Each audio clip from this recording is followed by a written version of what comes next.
Once a month, I disappear to the world. I go totally dark. No phone calls, no notifications, zero pressure to be on, zero pressure to fill my time.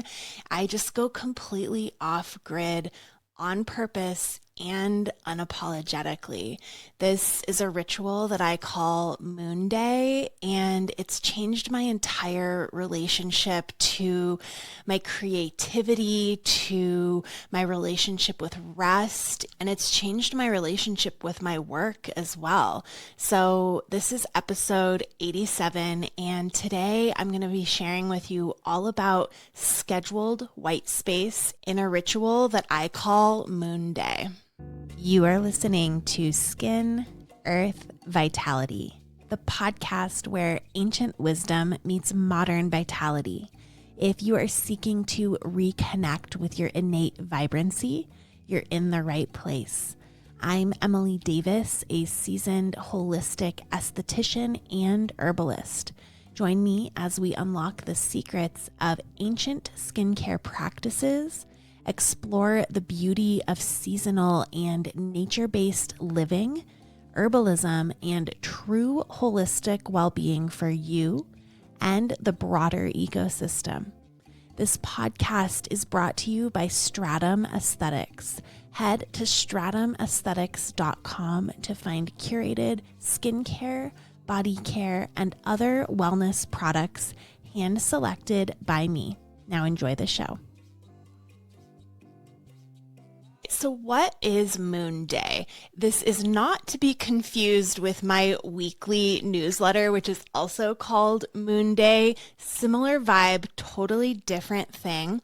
If you enjoy this episode, however, signing up for the Moonday Notes, my weekly newsletter, is definitely something that you want to do. I'll put the link down in the description, but it's just a little love letter from my heart to yours every Monday. Moonday, the ritual, the monthly ritual, is a little bit different.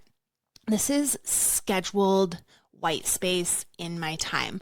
So I block out ahead of time. We're coming up to the new year. So I'm going to be going through every single month and planning a day that's going to be my scheduled white space, my off-grid day.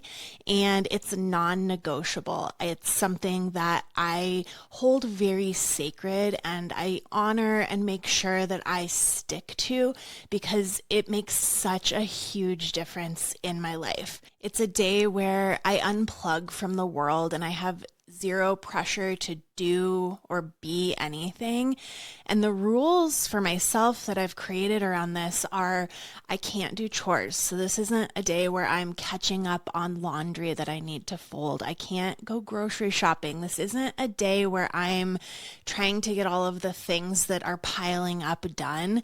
This is a day for true rest, and it can be things like making art or reading only for pleasure, not reading for work. So this day is truly just white space with zero pressure. I first heard about doing this from an episode of the Holistic Herbalism podcast, and I'll link that episode below, but it was an episode that was for the winter solstice, and so I'm sharing this today. This episode will drop on December 15th. And so if you listen in real time, you're going to have a couple of days to prepare for this. If you want to do it on the winter solstice, it's a perfect day to do your first moon day. But no matter what time of year you're listening to this, it can be incorporated into your life. So I was listening to this podcast about the winter solstice, and they talked about how they do this especially on the solstice. It's the darkest day of the year, the quietest day of the year. It's a perfect day to go inward, to celebrate that pause before the light returns. And so in this episode, they talked about how it's just like a beautiful, reflective day, a day to be quiet, a day to meet yourself again. And so I took that idea, and they did recommend doing it once a month. They recommended on new moon, because new moon, again, is a time for introspection, for quiet, for going inward. And so that's where the name Moonday came from. I don't always do it on the new moon, but in the episode, they recommended that because it's like, well, that day comes every month, right? And so you can't miss it. But it doesn't work with my life to always take off the new moon. I do it on a day when I'm already not in my treatment room, where I don't have appointments and responsibilities scheduled. And so that makes it a lot easier for me to consistently practice this. It's much more sustainable for my lifestyle. And so my invitation to you is to figure out different creative ways that you can make this sustainable and something that you can stick to.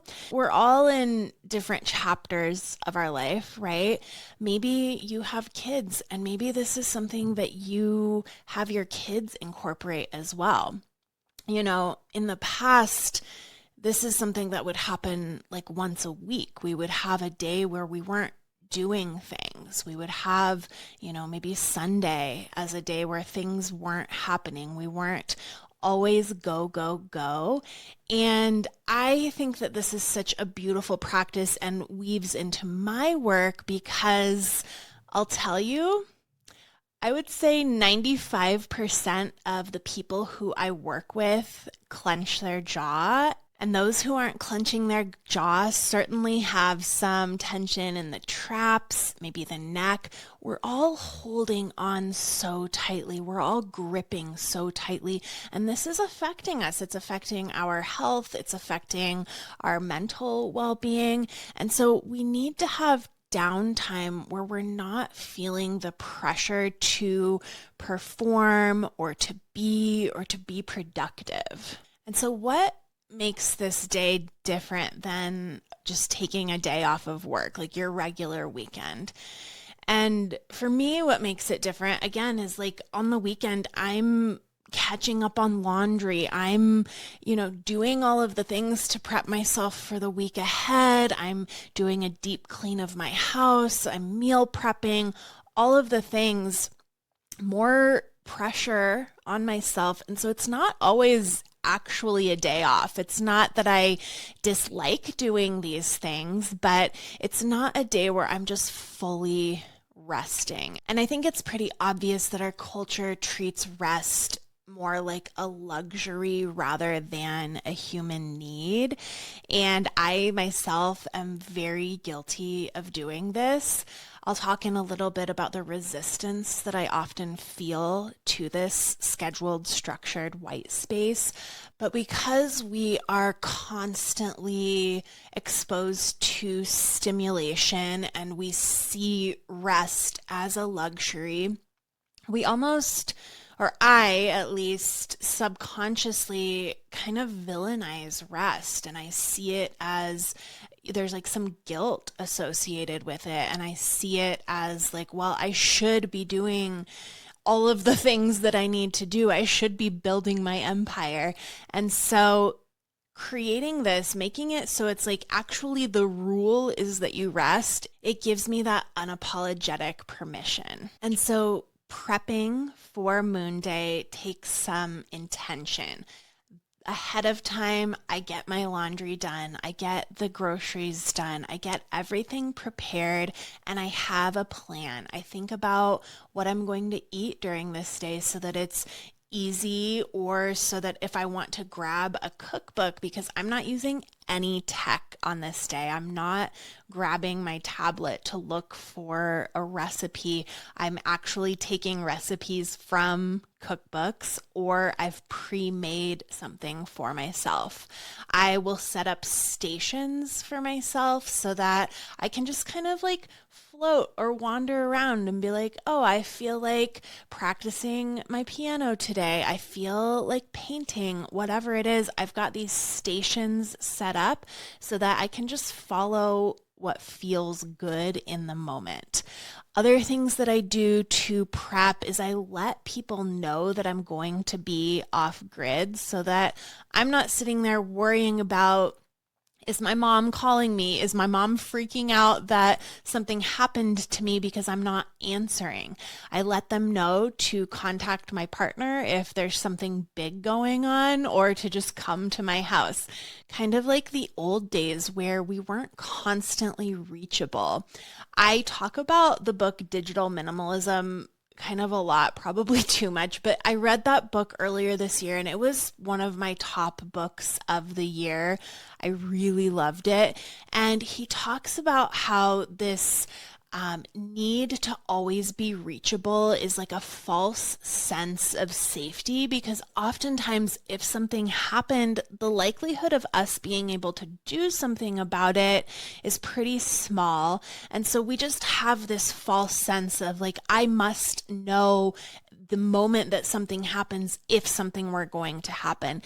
And also the likelihood of something happening during this day that you're taking off is pretty low. I mean, think about today. Did something happen that you needed to be reached for? And of course, everyone's situation is different. So maybe you do have to be able to be reached. Maybe your kids are at school, whatever it is, then you can change the settings in your phone to where only certain people can reach you. So you creatively figure out what works best for you. Maybe this is even just a half day, whatever gets you to have some true downtime and some true rest. So activities that I like to do for Moonday, like I said, art is a big aspect of Moonday for me. I'll bring out my watercolors, I'll bring out all the supplies and make sure that everything's there so I can just follow my creativity and have some time to really get in true flow. Reading for pleasure is another thing I really like to do. So I'll make sure that the book has nothing to do with my work. I try to only read fiction on Moonday. Maybe I'll play with herbs and I'll make some formulations or some tinctures, or I'll get into the kitchen and get creative. I'll pull out my cookbooks, and that has been really fun, like not being able to look for a recipe on the internet and just going from either me making something up or going from a cookbook. I've been really into doing analog things lately, and so I've been collecting cookbooks and it just feels so nostalgic and I just love it. I'll also spend a lot of time journaling.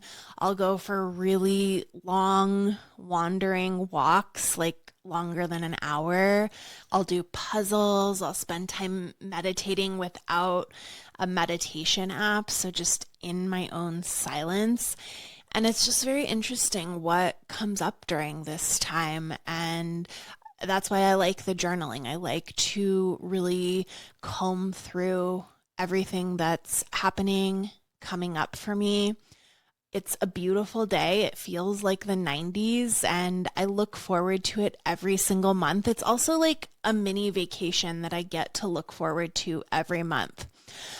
But with that said, I do look forward to it, but without fail, every single time, that morning of Moonday, I have some resistance come up. I feel guilty. There's things that I should be doing that feel more important, and I feel like I'm being irresponsible. And so this is something that comes up that I journal about almost every time. Like, why do I feel so much guilt of just doing nothing? Like, why does that feel wrong and unnatural to me?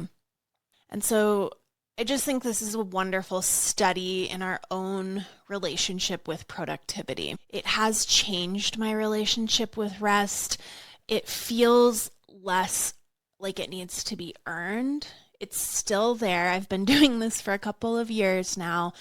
It does feel like it has to be earned less, and that's a positive move in the right direction. And it makes me see rest as active nourishment rather than having to be passive. I think we think of rest as like taking a bubble bath or taking a nap, which I do love to take a nap on Moon Day, but it's also just like taking a walk is rest. Painting is rest. There's a lot of different types of rest, and it's not all about being passive. And this has really taught me more than any productivity hack ever can, because I now see that rest actually creates clarity in my life. It creates creativity. It gets this momentum of creativity going. And I now see white space really as a strategy in my business. It helps me to work better. It creates room for ideas and for intuition to come through. And I think that this has really helped me to make better decisions. I think that it's been a big aspect in me leaving Instagram because I just trust my intuition more now than I ever have before. And I think a big result of me having this structured white space, this planned white space, is that I create from abundance more so than I ever have before. I'm not creating from panic. I'm not creating from scarcity. My ideas are coming from my intuition, from this depth within me, rather than from desperation or trying to follow trends. And I think that's because I'm spending more time going within and getting quiet and meeting myself again, like I said. I can tell you from my work with thousands of women over the last almost 20 years, a lot of us were working from chronic stress, constant stimulation. We're scrolling through short form video, and that creates so much chaos within our brain. But for women specifically, I think that we're holding on to a lot of invisible labor. We're worrying about everybody else. A lot of times women are trying to hold everything together. I think that we carry patterns of overgiving. And so taking this almost indulgent, although it's not indulgent, but this almost indulgent time for ourselves, like this pocket of time that's truly yours, is so healing. And it gives you that space to unwind, to unclench your jaw, to let your shoulders release. And it creates some sovereignty over your own time. And it's just this radical act of saying, like, I matter. So this is an invitation to see what it's actually like to not live in response mode, to get quiet so you can find out what you actually desire. Also, I've loved about this is it's awoken this memory of what I actually like. I have been exploring my art because of this. I'm now taking art courses, and I didn't know that I was even good at art. I'm playing with music. I'm doing things that I liked to do when I was little that I totally forgot about. I totally forgot that I even enjoyed these things, and I didn't know that I could be good at them. And so this is an invitation for you. I hope that you take it in whatever way makes sense for you so that you can fill your own cup, then makes you available to go out into the world and fill everyone else's cup with your overflow. I hope that this has been inspiring. If you do incorporate Moon Day into your life, please reach out to me. Let me know how it's going. Let me know questions you have. Share in the comments what you think. Make sure to like and subscribe. It's just pressing a couple buttons and it supports me in a big way. And I will be back next Monday. Until then, be well. You've been listening to Skin, Earth, Vitality. If you like what you heard today, consider giving me a 5-star rating. It helps other people just like you to find the show. You can shop products and find all of my offerings on my website, stratumaesthetics.com, and follow me on my social channels at Stratum Aesthetics.